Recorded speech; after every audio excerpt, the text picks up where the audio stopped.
Hello everyone, welcome back to my channel. आज आपण बघणार आहोत चॅप्टर नंबर 3, ज्याचं नाव आहे केमिकल रिॲक्शन्स अँड इक्वेशन्स.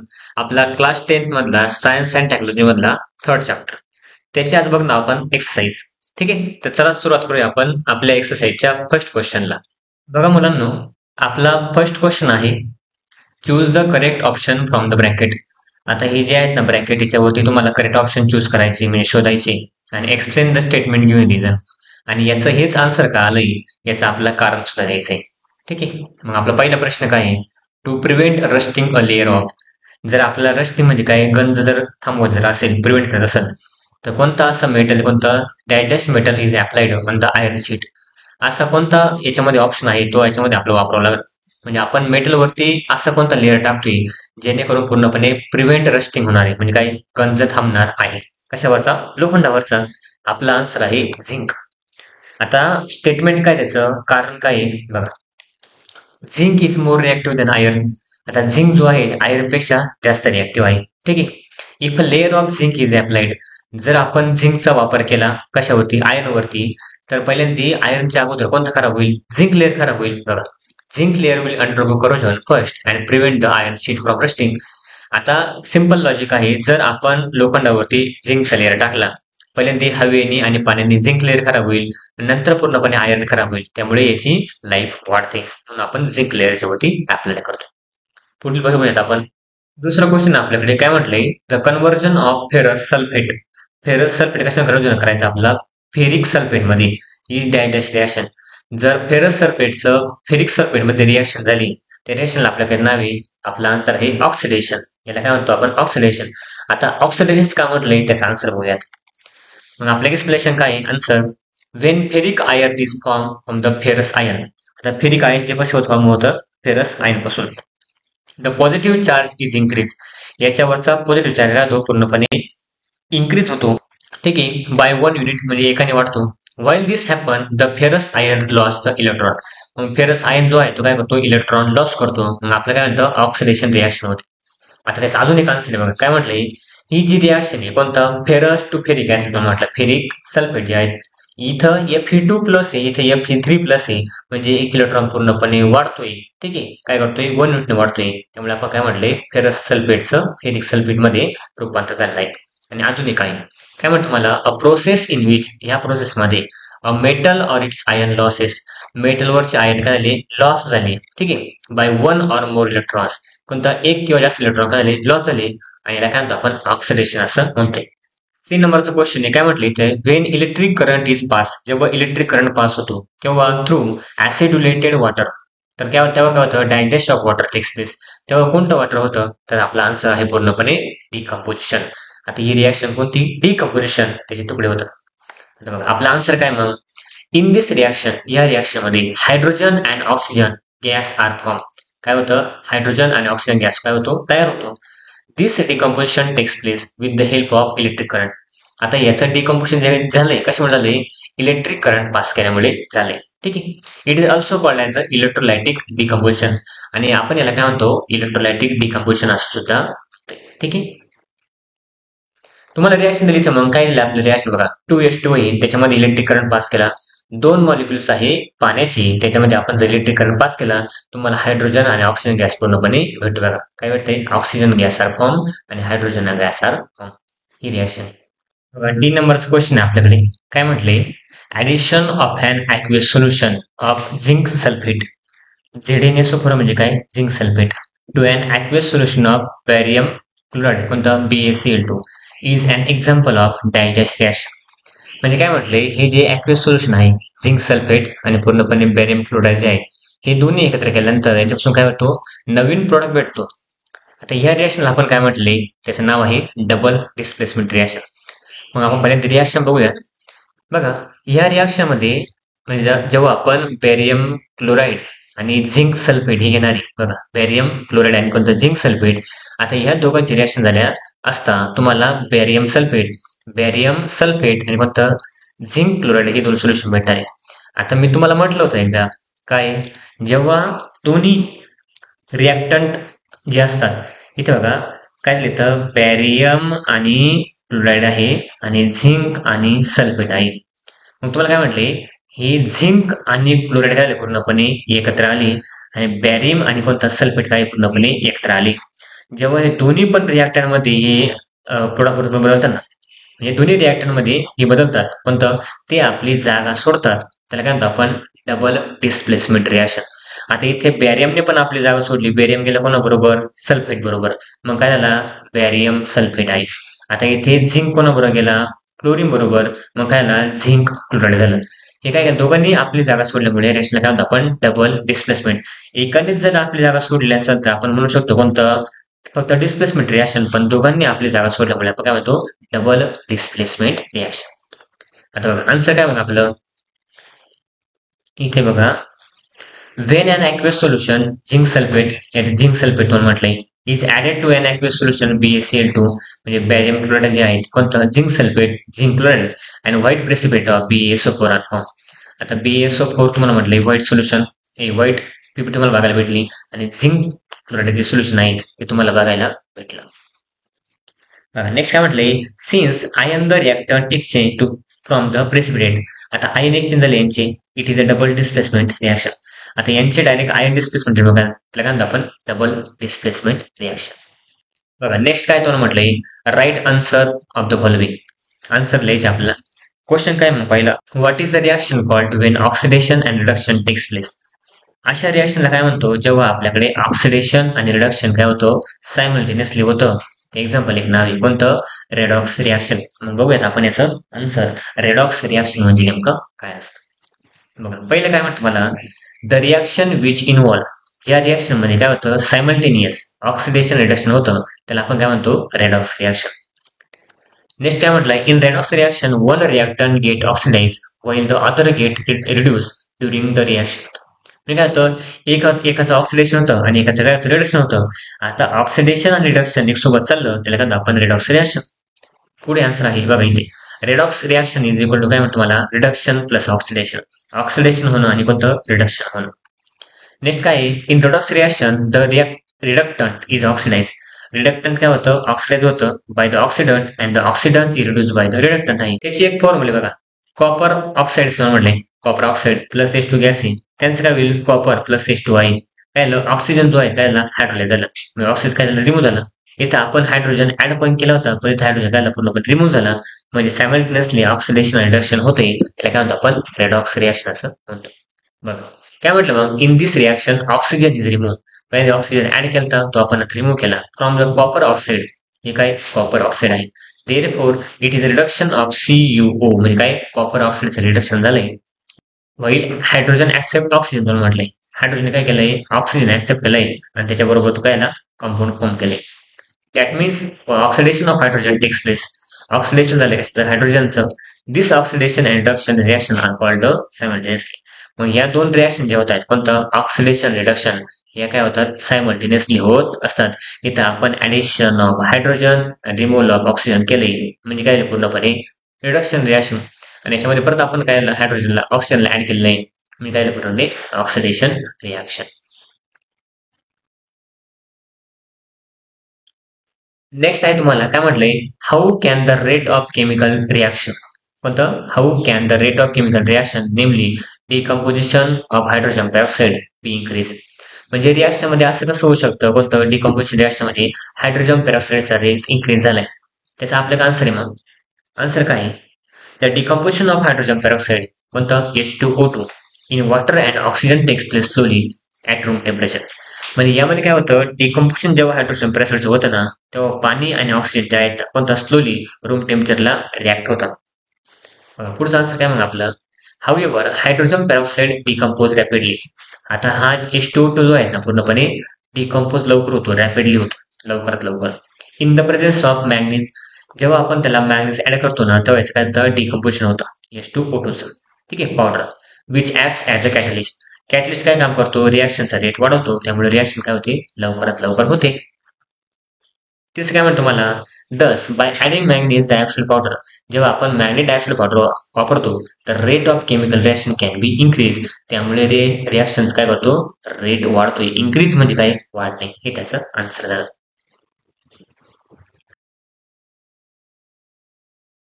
पुढील क्वेश्चन काय आपला, explain the term reactant and product giving example. तुम्हाला रिॲक्टंट म्हणजे काय आहे आणि प्रोडक्ट म्हणजे काय आहे हे एक्झाम्पलद्वारे समजून सांगायचं आहे. बघा आपला आन्सर काय मग. The substances which undergo bond breaking. जेव्हा सबस्टन्स काय होतो बॉन्ड ब्रेक करतो while taking part in chemical reaction. जेव्हा तो केमिकल मध्ये रिॲक्शन मध्ये पार्टिसिपेट करतो त्याला आपण रिॲक्टंट असं म्हणतो. आपल्याकडे सिंपल रिॲक्शन आहे ती रिॲक्शन बघू आपण. मला सांगा ती रिॲक्शन अशी, for example carbon plus oxygen gives to तुम्हाला काय कार्बन डायऑक्साईड आहे. तुम्हाला सांगा हा कार्बन जो आहे ना तो रिॲक्टंट आहे, ऑक्सिजन काय रिॲक्टंट आहे, आणि हे दोघं जेव्हा पूर्णपणे कंबाईन होतील हे दोघं पासून काय तयार आपल्याला CO2 तयार लागेल. म्हणजे काय झालं पूर्णपणे यांनी यांच्यामधला बॉन्ड ब्रेक केला, बॉन्ड ऍड केला आणि काय झाले कंबाईन झाले, CO2 फॉर्म झाला. असे काय म्हणतो. आता हा जो पार्ट आहे काय म्हणतो आपण रिॲक्टंट म्हणतो आणि हा जो पार्ट आहे त्याला काय म्हणतो आपण प्रोडक्ट असं म्हणतो. बाणाच्या पुढे जे पण प्रोडक्ट असेल म्हणजे जे पण पार्ट असेल त्याला काय म्हणतो आपण प्रोडक्ट असं म्हणतो, आणि बाणाच्या साईडला जे पण असेल त्याला काय म्हणतो आपण रिॲक्टंट. रिॲक्टंट 1, 2 किंवा त्यापेक्षा जास्त सुद्धा असू शकतात. इथे काय म्हटलं बघा, the substances form a result of chemical reaction. कोणतं सबस्टन्स. आता या दोघांची काय झाली केमिकल रिॲक्शन झाली आणि सबस्टन्स फॉर्म झाला. बघा by the formation of new bond. New बॉन्डचं फॉर्मेशन करून नवीन बॉन्ड तयार झाला इज कॉल्ड ॲज प्रोडक्ट, जे मी तुम्हाला सांगितलं. इथे काय म्हटलं मग, in a chemical reaction the formation of carbon dioxide gas takes place. आता बघा मी तुम्हाला हेच एक्झाम्पल दिले. काय म्हटलंय, in a chemical reaction the formation of carbon dioxide gas takes place by combustion of coal in air. जेव्हा कोलचं कंबशन झालं कोणत्या ऑक्सिजन सोबत तुम्हाला काय भेटलं, कार्बन डायऑक्साईड हा गॅस भेटला. बघा carbon and oxygen from air are the reactant. Carbon आणि ऑक्सिजन काय रिॲक्टंट तुम्हाला म्हटले, होईल कार्बन डायऑक्साईड काय तुम्हाला म्हटलं प्रोडक्ट आहे. बघा डी म्हटले काय म्हटले, explain the types of reaction. तुम्ही टाइप्स ऑफ रिॲक्शन एक्सप्लेन करा, पण कशामध्ये नाही with reference to oxygen hydrogen. Oxygen आणि हायड्रोजनचा वापर केला असता कोणते रिॲक्शन होता ते रिॲक्शन आपल्याला एक्सप्लेन करायचे आहे आणि तुम्हाला एक्झाम्पल सुद्धा द्यायचे. मग बघू आपण आन्सर. आन्सर काय आपलं, the types of reaction with reference to oxygen and hydrogen. ज्या रिॲक्शन आहे त्यांच्यामध्ये आपण वापरतो कोणतं ऑक्सिजन आणि हायड्रोजन. ठीक आहे, रिमूव्ह करणं किंवा ऍडिशन करणं त्याला काय म्हणतो आपण ऑक्सिडेशन आणि रिडक्शन रिॲक्शन आहे. Second, the chemical reaction which. या केमिकल रिॲक्शन मध्ये कोणतं reactant combines with oxygen. Reactant काय करतो ऑक्सिजन बरोबर कंबाईन करतो म्हणजे ऑक्सिजनला बरोबर येतो. और लॉस ऑफ हायड्रोजन, आणि हायड्रोजनला काय करतो लॉस करतो काढून टाकतो टू फॉर्म द प्रोडक्ट. नंतर काय करतो प्रोडक्ट फॉर्म करतो, याला काय म्हणतो आपण ऑक्सिडेशन रिॲक्शन. नेक्स्ट तुला काय म्हटलं एक्झाम्पल बघा, इथे आपण काय केलंय ऑक्सिजनला ऍड केलंय. आपण काय केलं इथं ऑक्सिजन ऍड केलंय. इथं फक्त काय होतं 2mg प्लस काय केलं O2 केलं आणि काय झालं 2mgO. म्हणजे आपण इथे ऑक्सिजनला ऍड केल्यामुळे काय झालं 2mgO फॉर्म झाला. म्हणजे addition of oxygen is called as oxidation reaction. बघा magnesium combines with oxygen to form the MgO. Here Mg undergoes oxidation. आता मॅग्नेशियम काय झालं पहिल्यापासून ऑक्सिडेशन झालेलं आहे. त्यानंतर MgH2 आपण काय झालं ऍडिशन ऑफ हायड्रोजन. मॅग्नेशियम बरोबर काय हायड्रोजन ऍड केला मग काय झालं Mg प्लस H2 हे फॉर्म झाले. याला काय म्हणतो आपण MgH2 लॉसेस हायड्रोजन.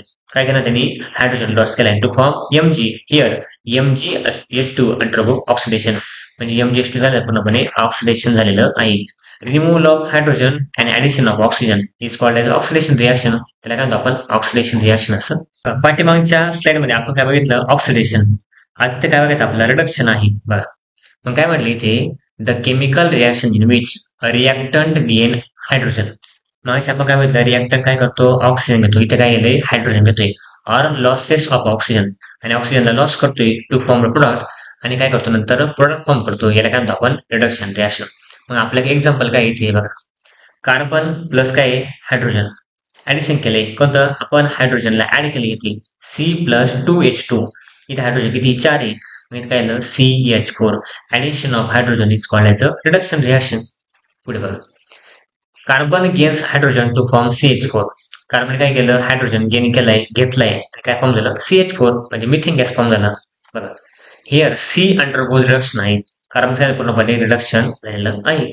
बघा इथे काय म्हटलं मग 2Ag2O प्लस आपण सिल्वर ऍड केलंय. ठीक आहे, आता इथे सिल्वर किती 4 एकूण, मग आपण इथे घेतले 4 घेतले 2 सिल्वर प्लस O2 म्हणजे आपण काय केलं ऑक्सिजनला रिमूव्ह केलं. म्हणजे याची डेफिनेशन काय होते, रिमूव्हल ऑफ ऑक्सिजन आणि addition of hydrogen is called as reduction reaction. तेच तुम्हाला दिलेलं आहे. बघा next, Ag2O losses oxygen to form Ag. याने काय केलं, ऑक्सिजन लॉस केला आणि बनला सिल्वर फॉर्म झाला. बघा हिअर Ag2O अंडरगो रिडक्शन आहे, मग काय पूर्णपणे याचं रिडक्शन झालेलं आहे. ठीक आहे. बघा तुम्हाला ए नंबरचा क्वेश्चन आहे, काय म्हटले इथे, explain the similarities and difference in two events. तुम्हाला सारखेपणा आणि त्याच्यामधला फरक काय तो दाखवायचा आहे, पण कशामधला, नेमली ऍडिंग NaOH. जर तुम्ही NaOH ऍड केलं, याचं नाव काय आहे, सोडियम हायड्रॉक्साईड ऍड केलं to water and adding CaO to water. Calcium oxide आणि कोणता, सोडियम हायड्रॉक्साईड जर तुम्ही पाण्यामध्ये ऍड केलं तर तुम्हाला त्यामध्ये सारखेपणा काय बघायला भेटला, तर त्यामध्ये तुम्हाला डिफरन्स काय बघायला भेटला हे त्यांनी विचारले. बघूयात मग आपण आन्सर. बघा आपण पहिले बघू सिमिलॅरिटीज काय आहे आणि नंतर बघू आपण डिफरन्सेस काय. आता बघा सिमिलॅरिटीज काय, मग आपल्याकडे इथं addition of NaOH to water. जर आपण सोडियम हायड्रॉक्साईड पाण्यामध्ये ऍड केलं, इथे काय म्हटलं, heat is given away during this reaction. Heat बाहेर पडते, okay, given away during this reaction. त्याला काय म्हणतो आपण, it is an exothermic reaction. जेव्हा हीट बाहेर पडते ना त्याला काय म्हणतो आपण एक्झोथर्मिक, आणि जेव्हा हीट घेतली जाते त्याला काय म्हणतो आपण इंडोथर्मिक. मग याच्यामध्ये बघा कोणता, जेव्हा आपण कॅल्शियम ऑक्साईड पाण्यामध्ये टाकतो, heat is given away during this reaction, हा सारखेपणा आहे, हीट काय होते बाहेर पडते, so it is an exothermic reaction. त्याला काय म्हणतो आपण एक्झोथर्मिक रिएक्शन. आणि डिफरन्स काय आहे बघा, no new substances are form. कोणताही नवीन सबस्टन्सेस तयार होत नाही, फॉर्म होत नाही. बघा as the process involve only dissolution. आता म्हणजे काय पूर्णपणे याच्यामध्ये काय होतं, सोल्युशन काय होतं पूर्णपणे मिक्स होतं, डिसोल्युशन तुम्हाला म्हटलंय, बाकी काही फरक पडत नाही. बघा new substances calcium hydroxide is form. आता याच्यामध्ये काय होतं, नवीन सबस्टन्स फॉर्म कोणता, कॅल्शियम हायड्रॉक्साईड, कोणता CaH. ठीक आहे, हायड्रॉक्साईड CaOH असा फॉर्म होतो, कॅल्शियम हायड्रॉक्साईड असं होतं. तिसरा क्वेश्चन आहे, काय म्हटले, explain the following terms with example. आता या ज्या टर्म आहे त्याला एक्सप्लेन करायचंय आणि त्यांचं एक्झाम्पल सुद्धा आपल्याला लिहायचंय. मग पहिली कोणती आहे, एंडोथर्मिक रिएक्शन. एंडो म्हणजे काय, आत, जो हीट घेतो त्या रिएक्शनला काय म्हणतो आपण एंडोथर्मिक रिएक्शन. आपण आन्सर बघूयात. मग आता काय म्हटलं इथे, द रिएक्शन इन विच, ज्या रिएक्शन मध्ये काय होतं, हीट इज ऍब्सॉर्ब, म्हणजे काय रे, हीट घेतली जाते, is called as an endothermic reaction. Heat घेतली जाणे, आज जाणे म्हणजे काय, एंडोथर्मिक रिएक्शन. बघा वेन KNO, काय होतं KNO जेव्हा डिझॉल्व्ह पूर्णपणे वॉटरमध्ये, there is a absorption of heat during the reaction. तो काय करतो पूर्णपणे हीट घेतो, and the temperature of the solution falls, म्हणजे काय त्या सोल्युशनचं टेम्परेचर काय होतं, कमी होतं. आता इथे रिएक्शन बघा, आता जे आपण KNO3 म्हणतो, कोणतं, पोटॅशियम नायट्रेट आहे, कोणतं, याच्यामध्ये आपण पाणी टाकलं तो काय करतो पूर्णपणे हीट घेतोय आणि पोटॅशियम नायट्रेट सोल्युशन जे आहे ते सोल्युशन तयार होत असतं. नेक्स्ट तुम्हाला दिलेलं बघा कोणतंही कॉम्बिनेशन रिएक्शन. कॉम्बिनेशन रिएक्शन म्हणजे काय, तर त्याचा आन्सर आहे इथे काय आहे, कॉम्बिनेशन रिएक्शन काय होतं त्याच्यामध्ये, when 2 or more reactant combine in the reaction. जेव्हा 2 किंवा 2 पेक्षा जास्त रिएक्टंट काय होतात, कंबाईन म्हणजे एकत्र येतात आणि कोणतं सिंगल प्रोडक्ट बनवतात, याला काय म्हणतो आपण कॉम्बिनेशन रिएक्शन. आपल्याकडे रिएक्शन आहे, काय रिएक्शन मग बघा, मॅग्नेशियम आणि ऑक्सिजन कोणते एकत्र जर केले आपल्याला काय भेटतं, मॅग्नेशियम ऑक्साईड. म्हणजे इथे तुम्हाला 2 रिएक्टंट होते, दोन्ही रिएक्टंट एकत्र आले आणि त्यांचा एक सिंगल प्रोडक्ट बनलाय, याला काय म्हणतो आपण कॉम्बिनेशन रिएक्शन. नेक्स्ट आहे बॅलन्स इक्वेशन म्हणजे काय. ठीक आहे, आता बॅलन्स इक्वेशनचा आपण अर्थ समजू. काय म्हटलंय, इन अ केमिकल रिएक्शन, ज्या केमिकल रिएक्शन मध्ये the number of atoms of the element in the reactant is same as the number of atoms of the element in the product. In the product, such equation is called as a balance equation. म्हणजे काय, reactant मध्ये आणि product मध्ये बघा, reactant मध्ये आणि product मध्ये जेव्हा नंबर ऑफ ऍटम जे आहेत ना, कोणतं, याच्याकडे जर 2 असले याच्याकडे पण 2 असावे, याच्याकडे 4 जर असले याच्याकडे सुद्धा काय असेल 4 असावे, दोन्ही साईडला नंबर ऑफ ऍटम सारखे जर असेल, याला काय म्हणतो आपण बरोबर आहे बॅलन्स इक्वेशन असं म्हणतो रिएक्शन मध्ये.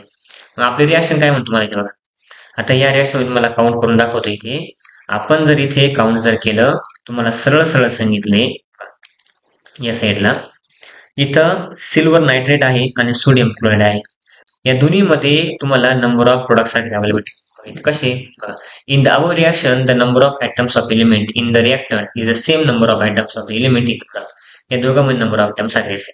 आता मी तुम्हाला मोजून दाखवतो. बघा या साईडला सिल्वरचे मॉलिक्युल किती, इथं एकच, नायट्रेटचे किती इथं पूर्णपणे, नायट्रोजनचे 1 आहे, ऑक्सिजन किती तुम्हाला म्हटलं 3 आहे. आता या साईडला सोडियमचे किती 1 आहे, क्लोराईडचे किती 1 आहे. आता या साईडला पण बघा म्हणजे या बाणाच्या लेफ्ट हँड साईडला आणि बाणाच्या पूर्णपणे राईट हँड साईडला नंबर ऑफ मॉलिक्यूल पाहिजे, सारखे पाहिजे. इथे मोजा मग सिल्वरचं किती, इथं 1 आहे, क्लोराईडचं किती 1 आहे, इथं पण सिल्वरचं 1 आणि क्लोराईडचं 1. आता सोडियमचं इकडे किती 1 आहे, इकडे सुद्धा सोडियमचं किती होता 1 आहे नंबर ऑफ मॉलिक्यूल. या साईडला नायट्रोजन किती पूर्णपणे नायट्रोजनचा 1 आहे, या साईडला ऑक्सिजन 3 आहे आणि या साईडला सुद्धा काही ऑक्सिजनचे 3 आहे. म्हणजे नंबर ऑफ मॉलिक्यूल इथे लेफ्ट हँड साईडला आणि राईट हँड साईडला दोन्हीकडे सारखेच आहे. याला काय म्हणतो आपण बॅलन्स इक्वेशन. पुढे विचारले आपला डिस्प्लेसमेंट रिॲक्शन म्हणजे काय, बघू आपण त्याचा आन्सर. काय म्हटलं इथं डिस्प्लेसमेंट रिॲक्शन मध्ये बघा, द रिॲक्शन इन विच, ज्या रिॲक्शन मध्ये काय the place of ion of less reactive element in a compound is taken by another more reactive element. म्हणजे डिस्प्लेसमेंट रिॲक्शन इथं डिस्प्लेस म्हणजे काय रे, जागा बदलणे. जो असतो ना लेस रिॲक्टिव्ह काय होतो तो मोर रिॲक्टिव्ह सोबत घेऊन जातो, किंवा जो मोर रिॲक्टिव्ह आहे तो लेस रिॲक्टिव्हला सोबत घेतो, कोणतं त्यांचं आयन बनतं, त्याला काय म्हणतो आपण डिस्प्लेसमेंट रिॲक्शन.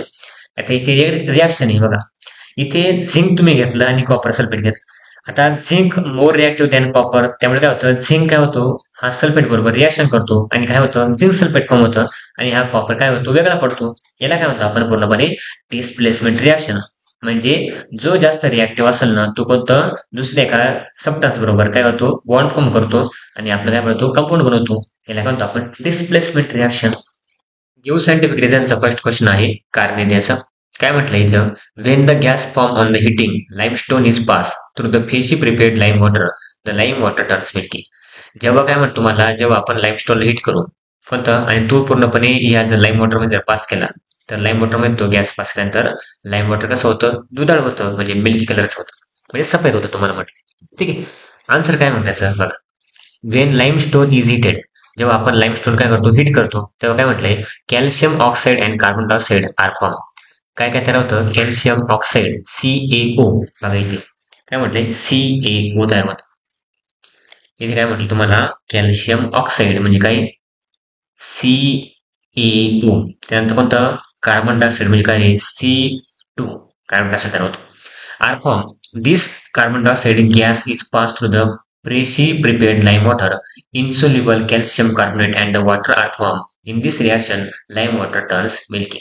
म्हणजे थोडक्यात काय मुलांनो, जेव्हा त्या लाईम वॉटर मध्ये CO2 गॅस पास करतो ना, या CO2 गॅसमुळे त्याचा कलर कसा होतो मिल्की कलर होतो. हेच आन्सर आहे बघा, ही रिॲक्शन आहे. काय म्हटलं या रिॲक्शन मध्ये ठीक आहे प्लस कार्बन डायऑक्साईड याच्यामध्ये पास केला काय होईल कॅल्शियम कार्बोनेट तयार होतं आणि होतं H2 म्हणजे काय पाणी तयार होतं. हीच ती रिॲक्शन आहे. म्हणजे काय होतं कॅल्शियम CO2 पास केला कार्बन डायऑक्साईड आहे कोणता तुम्हाला कॅल्शियम कार्बोनेट बघायला भेटेल आणि H2 बघायला भेटणार आहे. क्वेश्चन काय आपला रिझनचा, काय म्हटली ती it takes time for pieces of Shahabad tiles to disappear in HCl. आपण शाहबाद जी फरशी आहे कोणता त्याची जर तुकडे घेतले कोणता HCl मध्ये डिसअपिअर व्हायला म्हणजे तिला थोडक्यात वेळ लागेल पूर्णपणे टाइम लागतोय. बट आपण त्याची जर पावडर घेतली तर डिसअपिअर लवकर होती, म्हणजे काय लवकर विरघळते. असं का बरं, लॉजिक आहे त्याच्यामध्ये. काय म्हटलं तुम्हाला बघा, आपला आन्सर आहे the rate of chemical reaction depend upon the size of the reactant. म्हणजे जे रिॲक्शन होणार आहेत ना ती कशावर डिपेंड करते पूर्णपणे रिॲक्टंटच्या पार्ट म्हणजे पूर्णपणे रिॲक्टंट होती त्याच्या साईज वरती. कोणतं taking part in the reaction. आता जे पूर्णपणे केमिकल रिॲक्शन जे आहेत ना कोणता केमिकलच्या मध्ये इन्व्हॉल्व्ह राहिलंय हे महत्वाचं असतं. आता मी मुलांना काय सांगतो कोणता, जर तुम्ही खडी साखर घेतली आणि जर तुम्ही पिठी साखर घेतली, खडी साखर आणि पिठी साखर सरबत कोणापासून लवकर बनल पिठी साखर पासून, कारण का पिठी साखर विरघळायला टाइम कमी लागेल आणि खडी साखर विरघळायला टाइम थोडं जास्त लागेल. त्यामुळे खडी साखर जे आहेत ना त्याच्या सरबत लेट बनल आणि पिठी साखर सरबत लवकर बनणार आहे. ठीक आहे, कशावर डिपेंड करतं साईज ऑफ रिॲक्टंट वरती. आपला आन्सर आहे अजून काय म्हणतो मला, smaller the size of the reactant particle higher the rate of reaction. जेव्हा तो मॉलिक्यूल जेवढा लहान लहान असेल ना तेवढं काय लवकर लवकर रिॲक्शन होणार असते, त्यामुळे आपला टाइम कमी लागेल. तिसरं काय म्हटलं आपल्याला, the size of reactant particle is more in pieces of Shahabad tiles. आता साईज जे आहेत ना आपण जेव्हा शाहबाद टाईल्स घेतो तुकडा घेतोय तुकड्याची साईज मोठी आणि तुकड्या साईज मोठी असं म्हणतात त्याला टाइम लागणार आहे कशाला कम्पेअर करायला ती पूर्णपणे विरघळायला कशामध्ये HCl मध्ये. त्यामुळे कोणतं hence it takes time for the pieces of Shahabad tiles to disappear in HCl. त्यामुळे शाहबाद टाईलला HCl मध्ये डिसअपिअर व्हायला पूर्णपणे विरघळायला टाइम लागतो, पण तो म्हटले पावडर काय होती लवकर डिसअपिअर होते. पुढचा क्वेश्चन आहे C नंबरचा. काय म्हटलं इथे while preparing dilute sulphuric acid, जेव्हा आपण डायल्यूट सल्फ्युरिक ऍसिड प्रिपेअर करत असतो तेव्हा फ्रॉम कॉन्सन्ट्रेटेड सल्फ्युरिक ऍसिड, कशापासून? कॉन्सन्ट्रेटेड सल्फ्युरिक ऍसिड पासून इन द लॅबोरेटरी. तेव्हा काय, the concentrated sulphuric acid is added slowly to water with constant stirring. जेव्हा आपण हे दोन्ही पण ऍड करत असतो ना तेव्हा तुम्हाला पूर्णपणे कॉन्स्टंट स्टिअरिंग करायला लागतं, काही पूर्णपणे निवडायला लागतं. आपण एक सोबत का पोर करत नाही त्याच्यासाठी पण कारण आपल्याला बघायचं आहे. आन्सर काय मग आपलं बघा, the preparation of dilute sulphuric acid fall in the category of extreme exothermic process. Exo म्हणजे काय, जेव्हा पूर्णपणे आपण डायल्यूट सल्फ्युरिक ऍसिड जर टाकलं ना त्याच्यामध्ये, त्याचं काय करतं पूर्णपणे ते काय करतं, आग पकडतं. ठीक आहे, आणि ते आग पकडत असेल कोणतं आपल्याला ते हळूहळू करायला लागतं. ते काय एक्झोथर्मिक आहे, हीट बाहेर पडतं त्याच्यामधून, काय वाटते उष्णता बाहेर पडत असते. म्हणून आपण कॉन्स्टंटली काय करतो, स्टर करतो, हळूहळू करत टाकतो आणि पूर्णपणे ते डवळत असतो पूर्णपणे. त्यानंतर काय म्हटलं इथं, during the preparation of dilute sulfuric acid, large amount of water is taken in the glass container which is surrounded by the ice. आता त्याच्या आजूबाजूला काय असतं, आईस असतो म्हणजे बर्फ असतो, कारण का ते आग पकडतं म्हणून. बघा, cool it for the 20 minutes. आता आपण त्याला काय कूल करतो 20 मिनिटापर्यंत. Now small quantity of concentrated H2SO4. त्यानंतर आपण लहानात लहान क्वांटिटीमध्ये H2SO4 म्हणजे सल्फ्युरिक ऍसिड जे आहेत ना त्याच्यामध्ये ऍड करतो. विथ स्टेरिंग म्हणजे काय, पूर्णपणे आपण त्याला ढवळून ढवळून पूर्णपणे स्टर करत असतो, हलवत असतो. Therefore, only a small amount of heat is limited. आता जेव्हा आपण हळूहळू टाकतो ना कोणता, तेव्हा कमीत कमी हीट जे आहेत ना बाहेर पडते.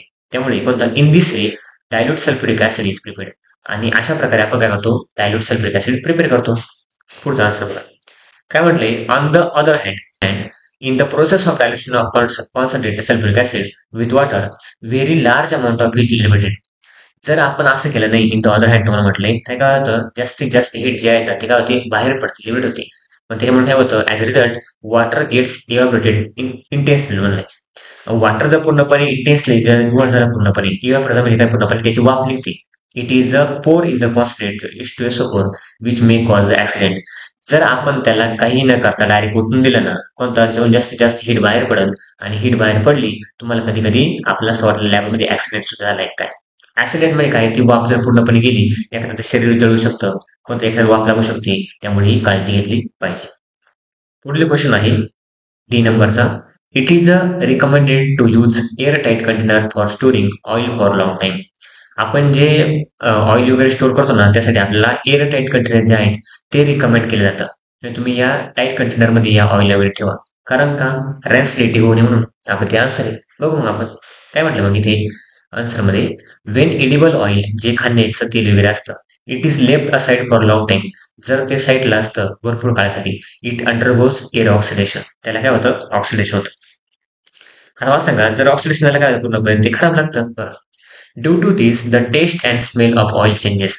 त्यामुळे काय होतं, त्याचे टेस्ट चव आहे आणि त्याचा वास जो आहे तो काय होतो, चेंज होतो.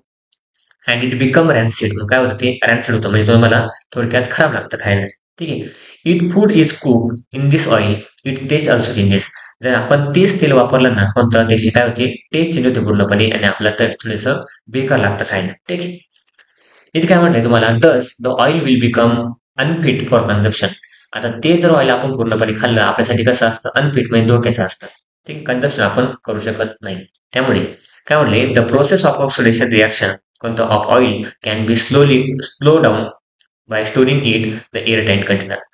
आणि जेव्हा आपण एअर टाईट कंटेनर घेतो ना, एअर टाईट कंटेनर घेतल्यानंतर कोणतं, याची जी प्रोसेस आहे कोणती, रॅन्सिड होण्याची किंवा ऑक्सिडेशन होण्याची कोणतं कमी कमी होती. पण आपण काय करतो, एअर टाईट कंटेनर जे आहेत पूर्णपणे हवाबंद जे डब्बा आहे त्या हवाबंद डब्यामध्ये किंवा कॅन मध्ये आपण काय करतो, ऑइल स्टोअर करून ठेवू शकतो.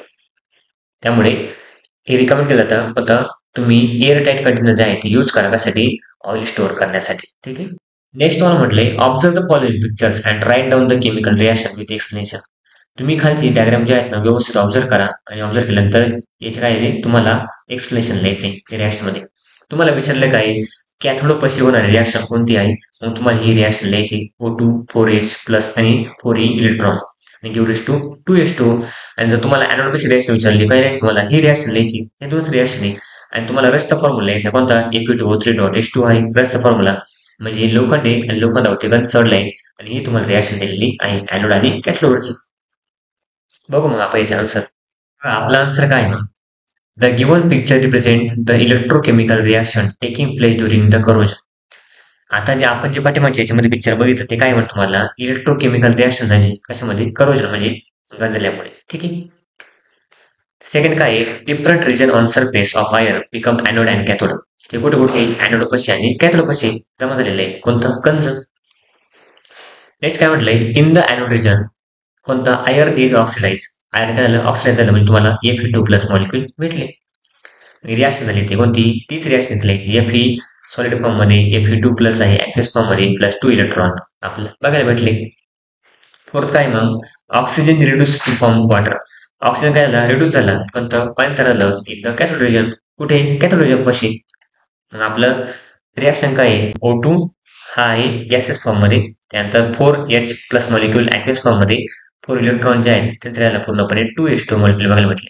ठीक आहे, ही झाली आपली रिॲक्शन. एनोड पाशी आणि कॅथोड पाशी रिॲक्शन बघितली. पुढचं बघू आपण आता. काय म्हटलंय, व्हेन Fe2+ आयन हा काय होईल, मायग्रेट होईल from anode region they react with the water. जेव्हा हा मायग्रेट होतो कुठं, एनोड रिजन पाशी, तेव्हा हा रिॲक्ट म्हणजे काय, त्याच्यासोबत रिॲक्शन दाखवतो आणि further get oxidise to form Fe3+ आहे. म्हणजे Fe2 चा काय झाला, Fe3+ आहे फॉर्म झाला.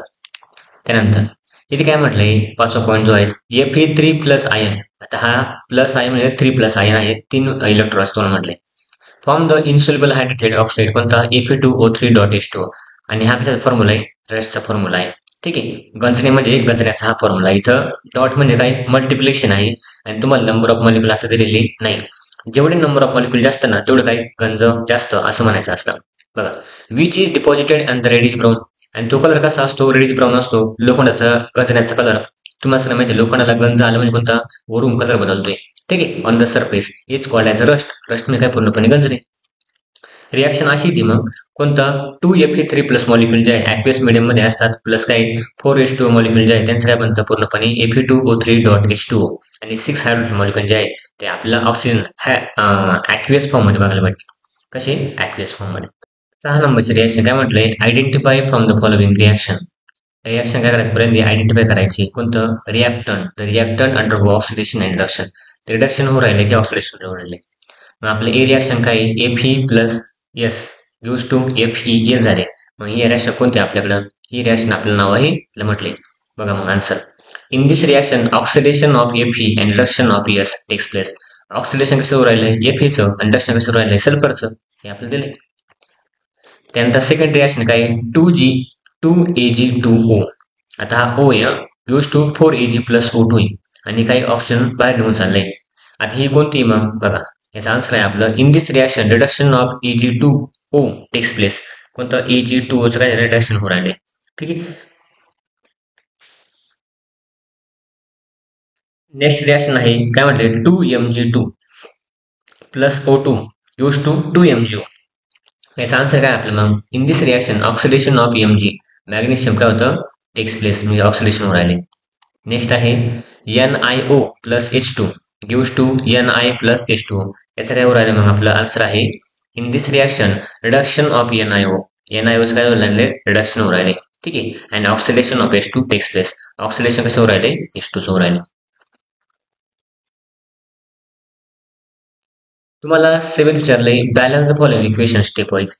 आता तुम्हाला ही पहिली रिॲक्शन कोणतं, H2H2O7 ही लिक्विड फॉर्म मध्ये, प्लस H2A हा पण लिक्विड फॉर्म मध्ये, आणि त्यांचं काय होऊ राहिले, H2SO4 होऊ राहिले. आता इथं बॅलन्स करणं म्हणजे काय करणं, बाणाच्या या साईडला, ॲरोच्या या साईडला कोणतं साईड असते, लेफ्ट हँड साईड, रिॲक्टंट जो आहे आणि प्रोडक्ट जो आहे ना कोणतं, या दोघांचे नंबर ऑफ मॉलिक्यूल जे ऍटम आहे ते बॅलन्स पाहिजे.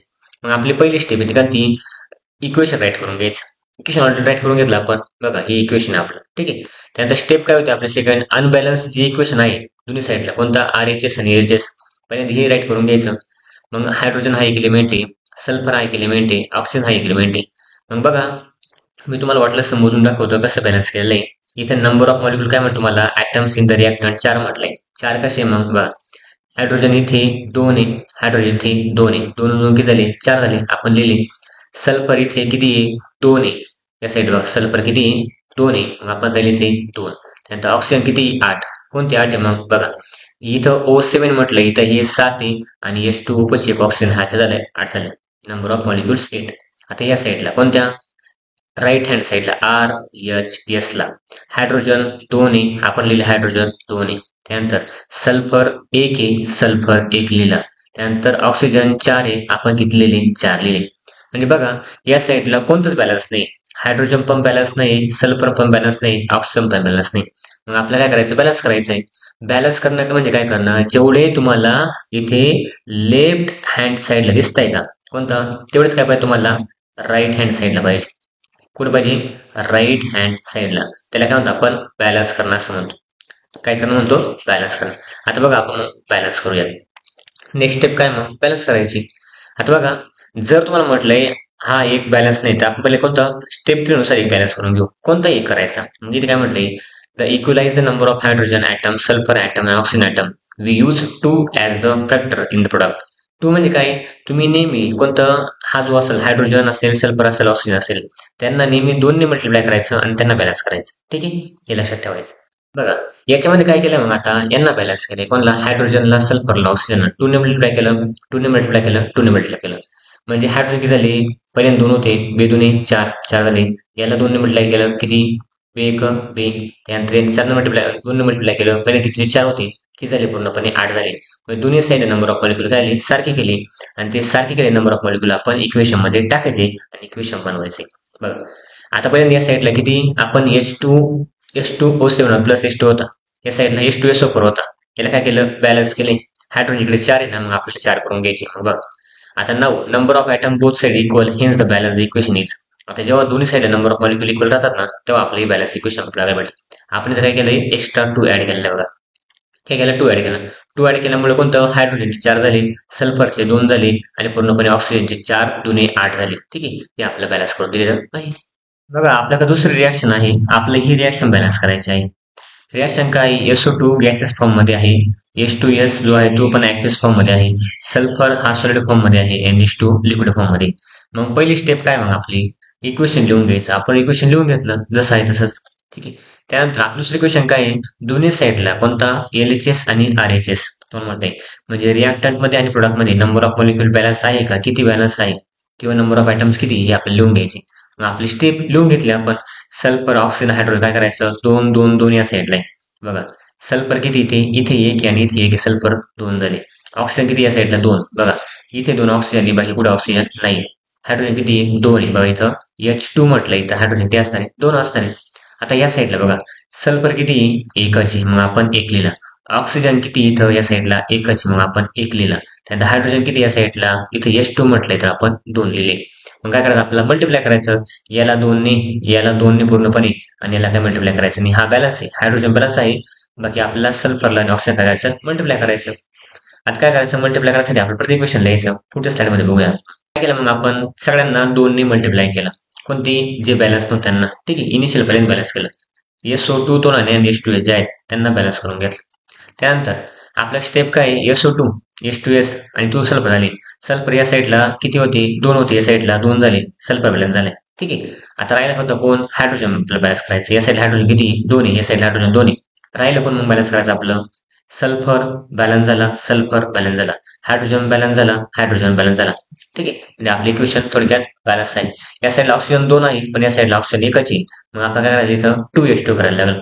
आता बघा ऑक्सिजनला परत काय करायला नाही, 2 ने मल्टिप्लाय करायला लागलं. आपण केलं ऑक्सिजनला 2 ने मल्टिप्लाय. आता 2 ने मल्टिप्लाय केलं, आपली व्हॅल्यू काही इथं 2H2 होईल. म्हणजे हायड्रोजन इथे काय होतील? 4 होतील, इथं काय होतील? 2च राहतील. मग आपलं परत याने 2 ने मल्टिप्लाय करायला लागलं. बघू आपण पुढच्या स्टेप मध्ये. नाव अनबॅलन्स इक्वेशन जे आहेत ते आपण लिहून घेतलं आणि परत काय केलं? मल्टिप्लाय केलं. इथं 2H2 म्हटलं, हायड्रोजन किती? इथं 4, या साईडला किती? 2 आहे. आपण ऑक्सिजन बॅलन्स करून घेतला. त्यानंतर आपल्याला काय करायचं आहे? हायड्रोजन बॅलन्स करायचं आहे आणि हायड्रोजनला आपण 2च्या फॅक्टरने मल्टिप्लाय करायचे. मग करूयात आपण.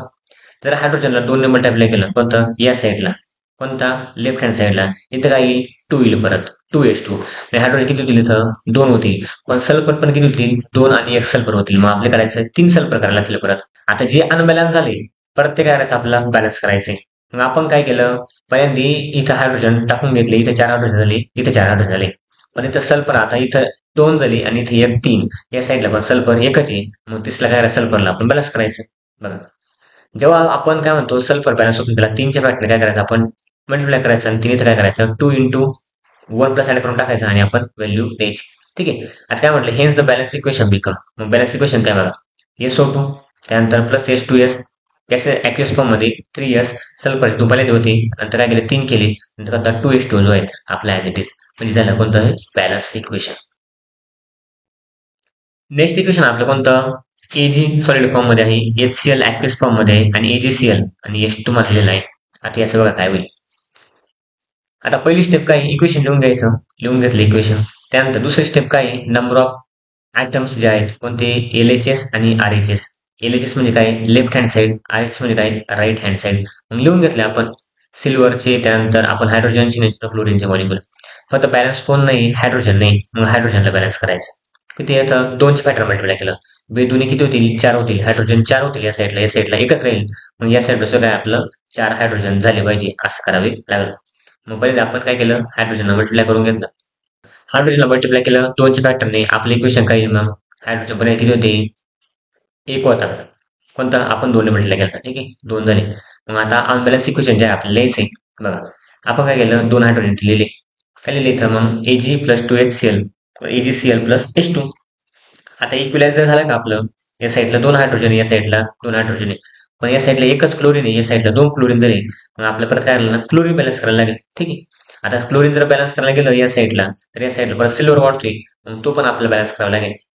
आता अनबॅलन्स इक्वेशन आपलं हे आहे कोणतं, या साईडला HCl किती, या साईडला हायड्रोजन 2 झाले, या साईडला 2, या साईडला सिल्वर किती आहे 2 आहे, या साईड सिल्वर एकच आहे, क्लोरीन 2 आहे, क्लोरीन 2 आहे. आता परत त्याला बॅलन्स करायचं कशाला Ag ला बघा.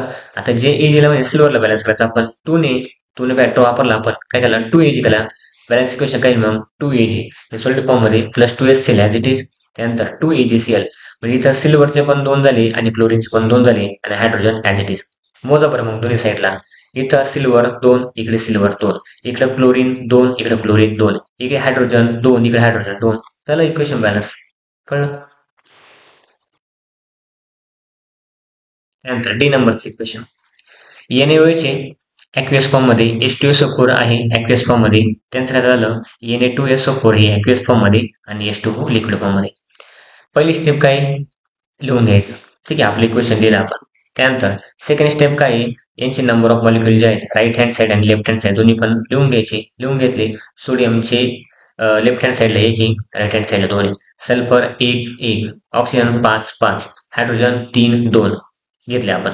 मग करू आपण यंदा. आता याला 2चे फॅक्टर मल्टिप्लाय लागणार, हायड्रोजन इथे 3 आहे, इथे किती 2च, ऑक्सिजन 5 आहे बॅलन्स आहे, सल्फर 1 आहे बॅलन्स आहे, सोडियम बॅलन्स नाही. पहिल्यांदा आपण सोडियम पासून सुरुवात करायची. काय केलं मग आपण त्याला मल्टिप्लाय केले आपण आणि सोडियमला बॅलन्स करून घेतलं. मला सांगा जर सोडियमला बॅलन्स करायचं कोणतं 2च्या फॅक्टरने आपल्याला मल्टिप्लाय करावं लागत. आपण करू मग पहिल्यांदा कोणतं सोडियम 1 आहे, आपण 2 ने मल्टिप्लाय केलं. मग आपलं इक्वेशन काय येईल पूर्णपणे बघा 2NaOH + H2SO4 gives to Na2SO4 + H2O. इथं सोडियम 2 आहे, इथं 2 झाले. आता इथं ऑक्सिजन बघा या साईडला 4 आणि 1 5 ऑक्सिजन आहे, ठीक आहे. या साईडला जर ऑक्सिजन झाली हे 4 आणि 2 6 झाले, म्हणजे आता ऑक्सिजन काय झाला अनबॅलन्स झाला. आपला ऑक्सिजन परत बॅलन्स करणं आहे. मग काय करायचं आपल्याला परत इक्वेशन लिहून घ्यायचं, 2च्या फॅक्टरने तुम्हाला H2O ला परत मल्टिप्लाय करायचं, म्हणजे हायड्रोजन इथं 4 होतील आणि ऑक्सिजन बॅलन्स होईल पूर्णपणे. इथं परत हायड्रोजन तुम्हाला 4 करावे लागतील, तो पण आपण स्टेप मध्ये घेऊ. इनिशियल व्हॅल्यू किती होती आणि नंतर फायनल आपण किती घेतले. इक्वेशन जे आहेत ना आपल्याला लिहून घ्यायचं परत कोणतं 2NaOH H2SO4 ऍड केल्यानंतर Na2SO4 आणि कोणतं H2O आहे. आता काउंट करायचं कोणत्या दोन्ही साईडला जे आहेत नंबर ऑफ मॉलिक्युल सारखे आहे. परत काय करायचं नंतर number of atoms on both side are equal. आता दोन्ही साईड इक्वल झाले असतील तर आपलं इक्वेशन इक्वल झालं, ठीक आहे. कोणतं हेच is the balance equation is. मग काय balance equation NaOH + H2SO4 Na2SO4 आणि प्लस 2H2O झालं बॅलन्स. सोडियम या साईडला 2 आहे, सोडियम या साईडला 2 आहे, ऑक्सिजन या साईडला 4 आणि 2 6 आहे, या साईडला किती हे 4 आणि हे 2 6 झाले. पुढचा क्वेश्चन काय आपल्याला 8 नंबरचा identify the endothermic and the exothermic reaction. तुम्हाला एंडोथर्मिक रिएक्शन कोणती आहे आणि एक्झोथर्मिक रिएक्शन कोणती आहे ते ओळखायची.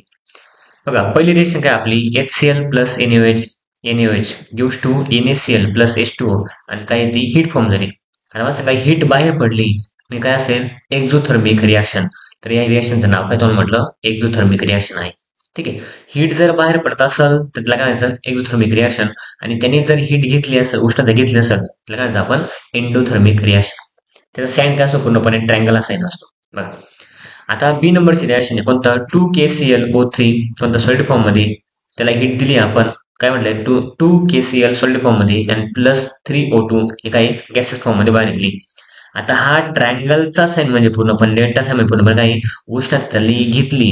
ही रिॲक्शन पूर्णपणे होण्यासाठी तिला आपण उष्णता दिली, म्हणजे कोणती एंडोथर्मिक रिॲक्शन आहे. आपला आन्सर मग काय आहे, एंडोथर्मिक रिॲक्शन. ज्या रिॲक्शन तुम्हाला असा डेल्टा किंवा ट्रायंगल बघायला भेटेल ना, ही रिॲक्शन कशी असते, नेहमी एंडोथर्मिक असते. याला आपण हीट दिली, याने हीट बाहेर सोडली. ठीक आहे, हीट बाहेर सोडली असेल तर एक्झोथर्मिक आणि हीट आत घेतली असेल तर कोणतं, एंडोथर्मिक.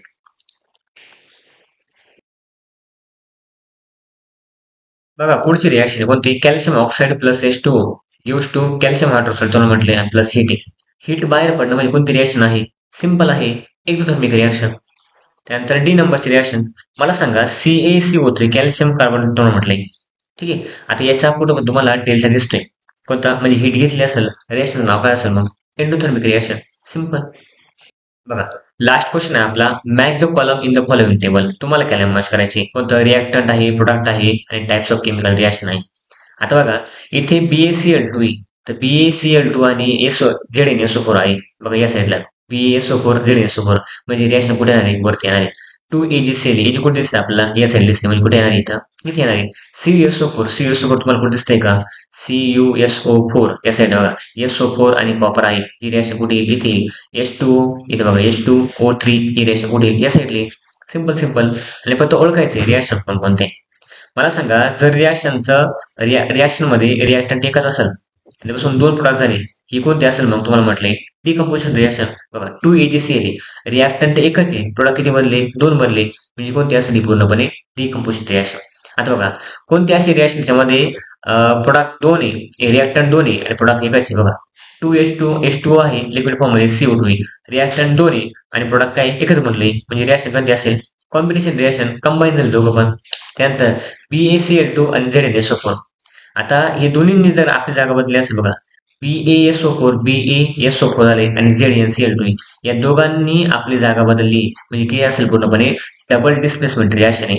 आणि त्यानंतर आपल्या कोणती राहिली लास्टला, CuSO4 आणि आयर्न आहे. ठीक आहे, आता FeSO4 आणि कॉपरने आपली जागा बदलली, म्हणजे काय असेल, पूर्णपणे डिस्प्लेसमेंट रिॲक्शन असेल. त्याचा आन्सर बघूया आपण पुढच्या स्लाइड मध्ये.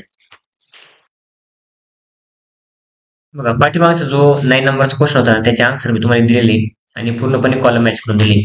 तुला काय म्हटलंय का, इथं बॅरियम क्लोराईड आहे, तुम्हाला इथं बॅरियम आणि क्लोराईड बघायला भेटतात. जे तुम्ही रिॲक्टर मध्ये दिसताय ना कोणतं, ते तुम्हाला प्रोडक्ट मध्ये पाहिजे.